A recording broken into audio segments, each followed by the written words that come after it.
नमस्कार दोस्तों, स्वागत है आपका हमारे YouTube चैनल जी शिक्षा पोर्टल में। दोस्तों आज हम संपूर्ण साइंस के और अति महत्वपूर्ण प्रश्न करने वाले हैं जो कि आने वाले किसी भी एग्जाम्स के लिए बहुत ही हेल्पफुल होने वाले हैं। अगर दोस्तों आप राजस्थान पशु परिचर की तैयारी कर रहे हैं या रेलवे के लोको पायलट एग्जाम की तैयारी कर रहे हैं या टेक्नीशियन एग्जाम की तैयारी कर रहे हैं या NTPC या अदर SSC एग्जाम्स की तैयारी कर रहे हैं तो ये वीडियो आपके लिए बहुत ही हेल्पफुल होने वाला है। दोस्तों इस वीडियो के अंदर मैंने सामान्य विज्ञान में जैसे कि रासायनिक विज्ञान, जीव विज्ञान एवं भौतिक विज्ञान के प्रश्नों को शामिल किया है जो कि कई एग्जाम्स में बार बार पूछे गए हैं। तो पूरा वीडियो बिना स्किप किए ध्यान से देखिए। दोस्तों ये क्वेश्चंस आपके लिए बहुत ही हेल्पफुल होने वाले हैं। तो चलिए वीडियो स्टार्ट करते हैं। दोस्तों जो आज का हमारा पहला प्रश्न है वो है बाष्पोत्सर्जन मापी यंत्र है। तो दोस्तों इसका जो राइट आंसर होने वाला है वो होने वाला है विकल्प सी, पोटोमीटर। दोस्तों जो पोटोमीटर होता है उससे और जो बाष्पोत्सर्जन होता है उसकी दर मापी जाती है। तो विकल्प सी इसका राइट आंसर होगा। तो चलिए बढ़ते हैं अगले प्रश्न की ओर। दोस्तों जो आज का हमारा अगला प्रश्न है वो है एक फोटो सेल में प्रकाश ऊर्जा को परिवर्तित किया जाता है। दोस्तों जो फोटो सेल होता है उसके अंदर और प्रकाश ऊर्जा को किस में परिवर्तित किया जाता है। तो दोस्तों इसका जो राइट आंसर होने वाला है दोस्तों वो होने वाला है विकल्प डी, विद्युत ऊर्जा में। दोस्तों फोटो और जो सेल होता है उसके द्वारा और प्रकाश ऊर्जा को विद्युत ऊर्जा में परिवर्तित किया जाता है। अगर दोस्तों इसके उपयोग की बात करें तो सोलर प्लेटों के अंदर इसका प्रमुख रूप से उपयोग किया जाता है। तो विकल्प डी इसका राइट आंसर हो जाएगा। तो चलिए बढ़ते हैं अगले प्रश्न की ओर। दोस्तों जो आज का हमारा अगला प्रश्न है वो है कुछ युक्तियां एवं संबंधित ऊर्जा रूपांतरण नीचे दिए गए हैं। अर्थात दोस्तों इसमें से हमें बताना है कि जितनी ये युक्तियां दे रखी है उनका किसका और उनके साथ जो श्रेणी है उससे सही और मिलान किया गया है। तो जैसे विकल्प ए के अंदर दोस्तों हमें दिया गया है और इलेक्ट्रिकल जनरेटर, इसका जो कार्य होता है दोस्तों वो होता है यांत्रिक से विद्युत ऊर्जा में परिवर्तित करना। तो ये विकल्प सही है। वहीं अगर हम दूसरे विकल्प की बात करें तो जो दूसरा विकल्प है वो है इलेक्ट्रिक मोटर, और ये क्या करती है दोस्तों, यह विद्युत से और यांत्रिक ऊर्जा में परिवर्तित करती है, यानी कि विद्युत ऊर्जा को यांत्रिक ऊर्जा में परिवर्तित करती है। तो ये भी बात सही है। अगर विकल्प सी की बात करें तो विकल्प सी है डीजल इंजन। जो डीजल इंजन होता है वो प्रकाश से विद्युत ऊर्जा में। तो दोस्तों ये बात बिल्कुल गलत है। जो डीजल इंजन होता है जो प्रकाश से और विद्युत ऊर्जा में परिवर्तित नहीं करता है। वहीं विकल्प डी भी, सोलर सेल, ये भी रासायनिक से यांत्रिक ऊर्जा में नहीं बदलता है। तो ये दोनों गलत हो जाएंगे। तो इसके जो राइट आंसर होंगे दोस्तों वो होने वाले हैं दोस्तों विकल्प ए और विकल्प बी, यानी कि ए ऑप्शन इसका राइट आंसर हो जाएगा। क्योंकि जो जनरेटर होता है ये इसका प्रमुख कार्य और यांत्रिक ऊर्जा को विद्युत ऊर्जा में परिवर्तित करना होता है। वहीं मोटर का जो प्रमुख कार्य होता है वो विद्युत ऊर्जा को यांत्रिक ऊर्जा में परिवर्तित करना होता है। तो विकल्प ए इसका राइट आंसर हो जाएगा। तो चलिए बढ़ते हैं अगले प्रश्न की ओर। दोस्तों जो आज का हमारा अगला प्रश्न है वो है सर्प में मध्य कर्ण नहीं होता है और वे ध्वनि ग्रहण करते हैं। अर्थात दोस्तों जो सांप होता है, स्नेक होता है, उसके अंदर और जो कान होते हैं, जो कर्ण है वो नहीं पाए जाते हैं। तो वो ध्वनि की जो संवेदनाएं हैं उसको किस प्रकार ग्रहण करता है।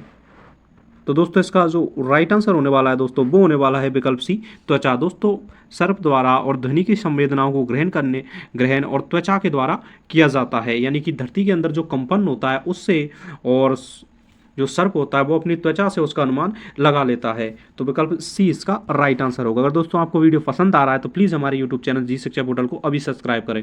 दोस्तों इस चैनल पर आपको और जनरल साइंस और करंट अफेयर और जी के संबंधित अनेक वीडियो प्रोवाइड करवाए जाएंगे। मैं आपको विश्वास दिलाता हूं कि इस चैनल द्वारा आपको कभी भी निराश नहीं किया जाएगा। तो चलिए बढ़ते हैं अगले प्रश्न की ओर। दोस्तों जो आज का हमारा अगला प्रश्न है वो है मानव मस्तिष्क के निम्नलिखित भागों में से कौन सा एक निगलने एवं उल्टी का नियमन केंद्र है। अर्थात दोस्तों जब मनुष्य को उल्टी आती है या कोई वस्तु निगलता है उसकी जो प्रक्रिया है उसको किस मस्तिष्क के भाग द्वारा और रेगुलेट किया जाता है।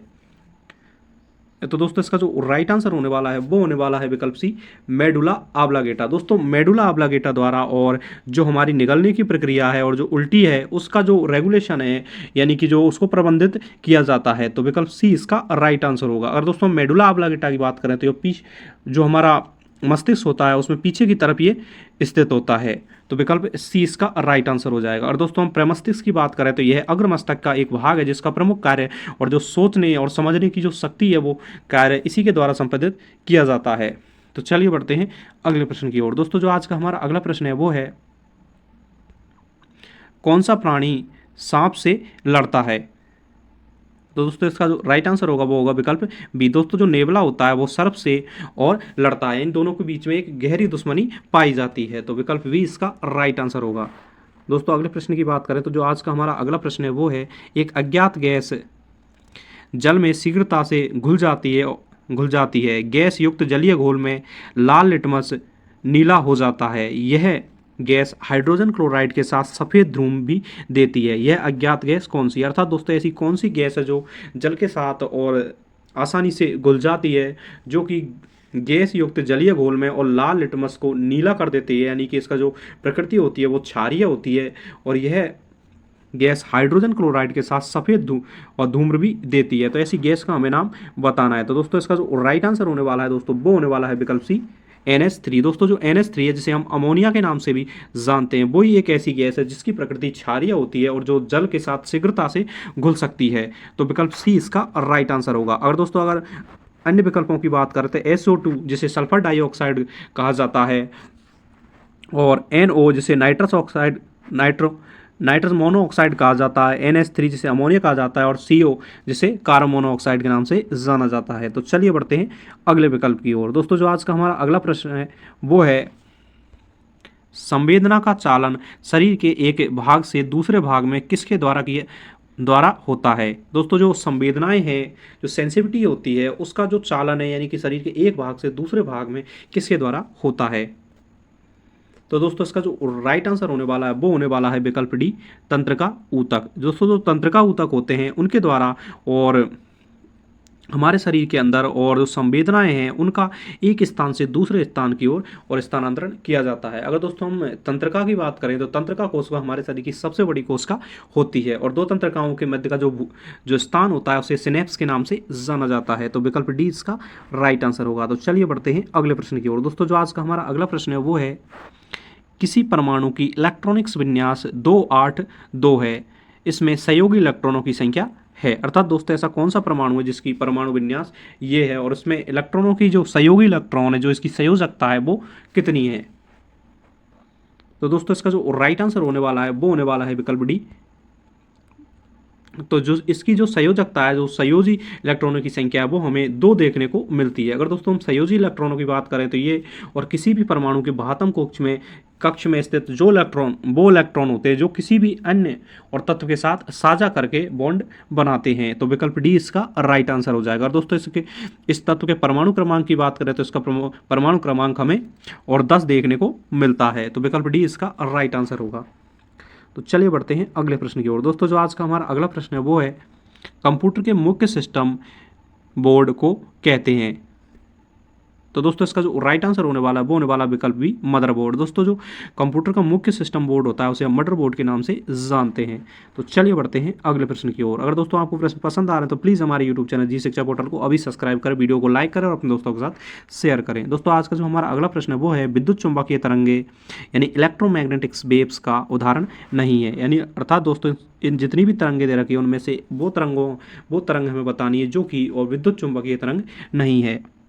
तो दोस्तों इसका जो राइट आंसर होगा वो होने वाला है विकल्प डी, वायु में ध्वनि तरंगे। दोस्तों जो वायु के अंदर जो ध्वनि तरंगे होती हैं वो विद्युत चुंबकीय तरंगों का उदाहरण नहीं है, जबकि पराबैंगनी किरणें, रेडियो तरंगे एवं एक्स किरणें, ये तीनों ही और हमें इलेक्ट्रोमैग्नेटिक वेव के एग्जाम्पल देखने को मिलते हैं। तो विकल्प डी इसका राइट आंसर हो जाएगा। तो चलिए बढ़ते हैं अगले प्रश्न की ओर। दोस्तों जो आज का हमारा अगला प्रश्न है वो है, आइनोथेरा लैमार्कियना पौधे पर किसने प्रयोग किए?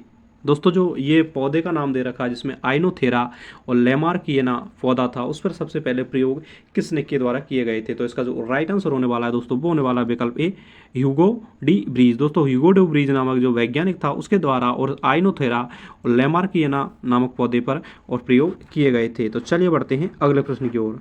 दोस्तों जो आज का हमारा अगला प्रश्न है वो है, स्थिर गति से जा रही खुली कार में बैठा एक बालक गेंद को हवा में सीधी ऊपर फेंकता है, गेंद गिरती है। दोस्तों इस तरह कोई कार जा रही है, उसके अंदर कोई बालक बैठा है, उसके द्वारा एक गेंद फेंकी जाती है हवा में, तो वो गेंद कहाँ गिरेगी? तो दोस्तों इसका जो राइट आंसर होने वाला है दोस्तों वो होने वाला है और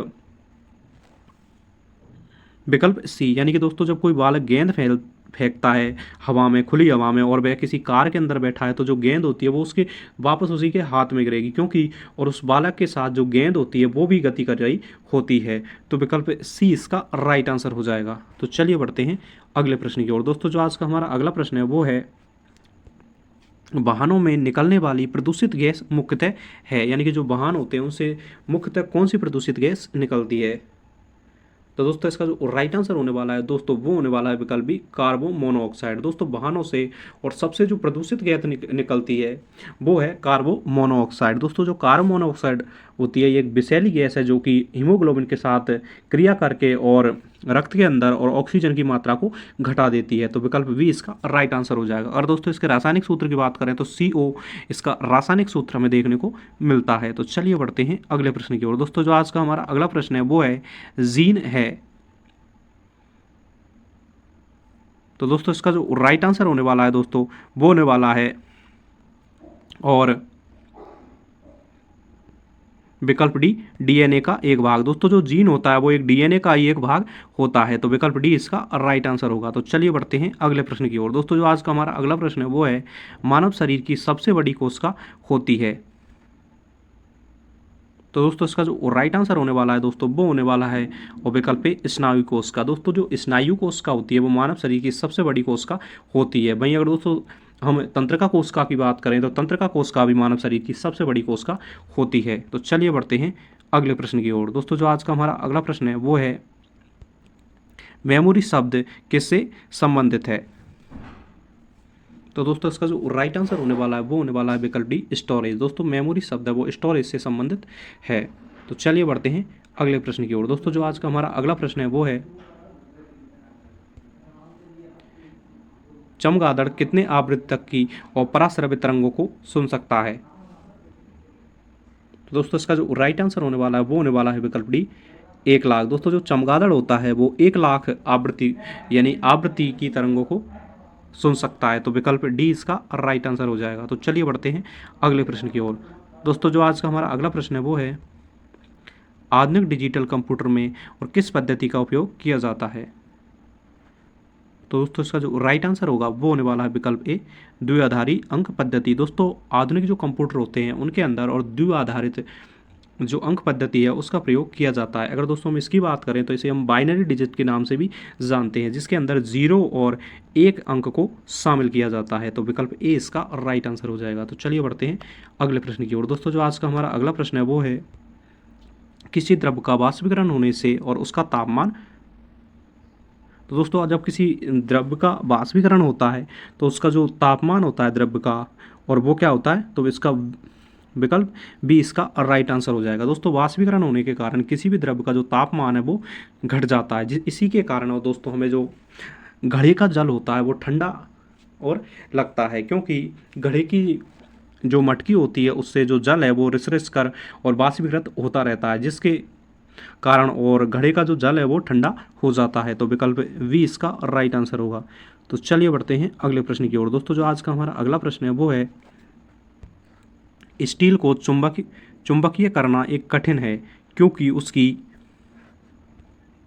तो दोस्तों इसका जो राइट आंसर होने वाला है दोस्तों, जो स्टील होती है उसे चुंबकीय करना कठिन है, यानी कि उसके अंदर और चुंबकीय गुण लाना कठिन है, क्योंकि उसकी अधिक धारण क्षमता होने के कारण। दोस्तों स्टील की अधिक धारण क्षमता होती है, इसी के कारण उसे चुंबकीय किया जाना मुश्किल है। तो विकल्प वी इसका राइट आंसर हो जाएगा। तो चलिए बढ़ते हैं अगले प्रश्न की ओर। दोस्तों जो आज का हमारा अगला प्रश्न है वो है, 1 नैनो सेकेंड में होते हैं। दोस्तों एक जो नैनो सेकंड है वो किसके बराबर होता है। तो दोस्तों इसका जो राइट आंसर होने वाला है दोस्तों वो होने वाला है विकल्प डी, 10⁻9 सेकंड। दोस्तों 1 नैनो सेकंड और 10⁻⁻9 सेकंड के बराबर होता है। तो चलिए बढ़ते हैं अगले प्रश्न की ओर। दोस्तों आपको वीडियो पसंद आ रहा है तो प्लीज़ हमें सपोर्ट करें, हमारे यूट्यूब चैनल जी शिक्षा पोर्टल को सब्सक्राइब करें और वीडियो को लाइक करें। दोस्तों जो आज का हमारा अगला प्रश्न है वो है, हरगोविंद खुराना को किस क्षेत्र में प्रतिष्ठित नोबेल पुरस्कार मिला। तो दोस्तों इसका जो राइट आंसर होने वाला है दोस्तों वो होने वाला है विकल्प ए, जैव रासायनिक विज्ञान। दोस्तों जैव रासायनिक विज्ञान के क्षेत्र में और हरगोविंद खुराना को नोबेल पुरस्कार दिया गया था, क्योंकि इनके द्वारा जीन संश्लेषण किया गया था। तो विकल्प ए इसका राइट आंसर हो जाएगा।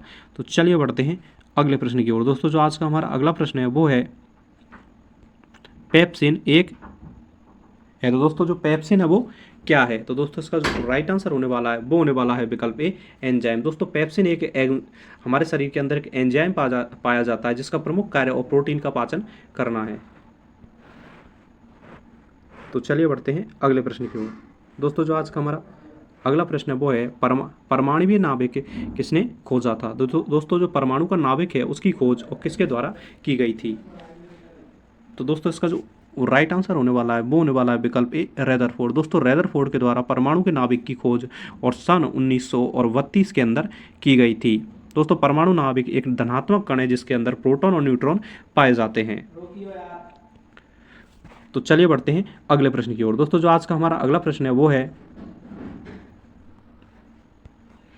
रबड़ उद्योग में बहुलता से और प्रयुक्त होता है। दोस्तों जो रबड़ उद्योग है उसमें बहुलता से और किसका प्रयोग किया जाता है? तो दोस्तों इसका जो राइट आंसर होने वाला है, दोस्तों अगर अगले प्रश्न की बात करें तो दोस्तों आज का जो हमारा अगला प्रश्न है वो है रबड़ उद्योग में बहुलता से प्रयुक्त होता है। दोस्तों जो रबड़ उद्योग है उसमें और अधिक मात्रा में किसका प्रयोग किया जाता है? तो दोस्तों इसका जो राइट आंसर होने वाला है वो होने वाला है विकल्प सी, एनिलीन। दोस्तों जो एनिलीन होता है उसका प्रयोग और रबड़ उद्योग में बहुलता के साथ किया जाता है। तो विकल्प सी इसका राइट आंसर होगा। तो चलिए बढ़ते हैं अगले प्रश्न की ओर। दोस्तों जो आज का हमारा अगला प्रश्न है वो है अश्रु गैस का रासायनिक नाम है। दोस्तों जो अश्रु गैस होती है उसका जो रासायनिक नाम है वो क्या है?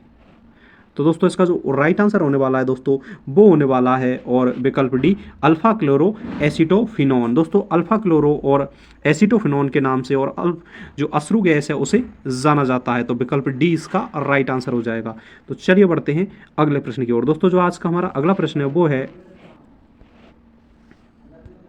उचित रीति से कटे हीरे की असाधारण चमक का आधारभूत कारण यह है। दोस्तों जो हीरा होता है उसके अंदर जो चमक होती है उसका जो प्रमुख कारण है वो किसके द्वारा होता है? तो इसके जो विकल्प हैं दोस्तों वो इस प्रकार हैं। तो दोस्तों इसका जो राइट आंसर होने वाला है दोस्तों वो होने वाला है और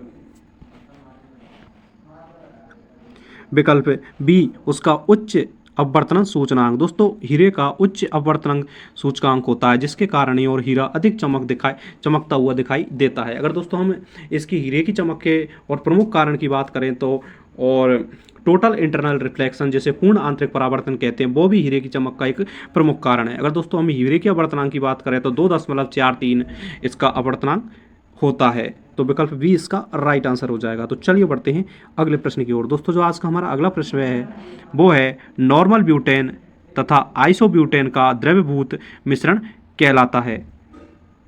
तो दोस्तों इसका जो राइट आंसर होने वाला है वो होने वाला विकल्प डी, द्रविड़ पेट्रोलियम गैस। दोस्तों जो ब्यूटेन होता है, जो नॉर्मल ब्यूटेन होता है और आइसोब्यूटेन होता है, उसका जो द्रव यानी जो लिक्विड मिश्रण होता है उसे हम द्रविड़ पेट्रोलियम गैस यानी एलपीजी के नाम से जानते हैं। तो विकल्प डी इसका राइट आंसर हो जाएगा। दोस्तों इसमें प्रमुख रूप से और ब्यूटेन का प्रयोग किया जाता है। तो चलिए बढ़ते हैं अगले प्रश्न की ओर। दोस्तों जो आज का हमारा अगला प्रश्न है वो है चुंबकीय क्षेत्र में सबसे तीव्र होता है। दोस्तों जो मैग्नेटिक्स और जो फील्ड होता है और उसमें जो सबसे तीव्र और चुंबकीय क्षेत्र कहाँ पर होता है? तो दोस्तों इसका जो राइट आंसर होने वाला है वो होने वाला है विकल्प सी, ध्रुवों पर। दोस्तों चुंबकीय क्षेत्र और सर्वाधिक हमें ध्रुवों पर देखने को मिलता है। तो विकल्प सी इसका राइट आंसर होगा। तो चलिए बढ़ते हैं अगले प्रश्न की ओर। दोस्तों जो आज का हमारा अगला प्रश्न है वो है कोशिकाओं में पाए जाने वाला और आनुवांशिक पदार्थ है। तो दोस्तों इसका जो राइट आंसर होने वाला है वो होने वाला है डीएनए। दोस्तों कोशिकाओं के अंदर और डीएनए नामक आनुवांशिक पदार्थ पाया जाता है जो कि और कोशिकाओं के अंदर और किसी भी संतति से और अन्य संतति में जाने पर और उनके जो गुणों में जो परिवर्तन आते हैं, जो समानता और परिवर्तन आते हैं वो डीएनए के कारण ही होते हैं। अगर दोस्तों हम डीएनए की बात करें तो उसे डीऑक्सीराइबोन्यूक्लिक अम्ल के नाम से भी जाना जाता है। तो विकल्प ए इसका राइट आंसर हो जाएगा। तो चलिए बढ़ते हैं अगले प्रश्न की ओर। दोस्तों जो आज का हमारा अगला प्रश्न है वो है एक लंबे सूखे बालों को ब्रश किया जाता है तो लेटिन अक्सर एक।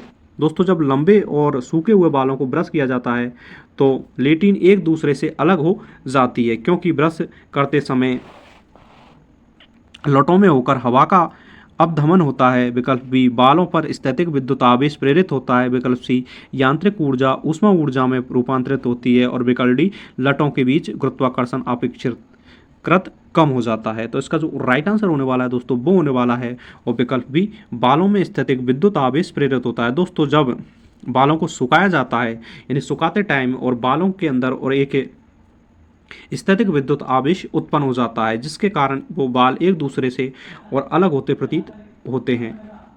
तो चलिए बढ़ते हैं अगले प्रश्न की ओर। दोस्तों जो आज का हमारा अगला प्रश्न है वो है, एक प्रकाश विद्युत सेल परिवर्तित करता है। दोस्तों जो फोटो और वोल्टिक्स जो सेल होता है उसका जो प्रमुख कार्य है वो क्या होता है? तो दोस्तों इसका जो राइट आंसर होने वाला है दोस्तों, तो वो होने वाला है विकल्प सी, प्रकाश ऊर्जा को विद्युत ऊर्जा में।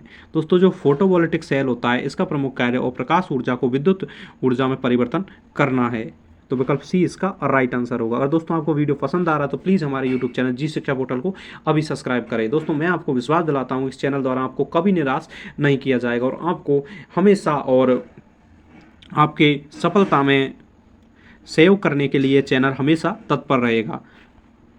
तो चलिए बढ़ते हैं अगले प्रश्न की ओर। दोस्तों जो आज का हमारा अगला प्रश्न है वो है, रेडियो सक्रियता की इकाई है। दोस्तों जो रेडियो सक्रियता होती है उसकी इकाई क्या है?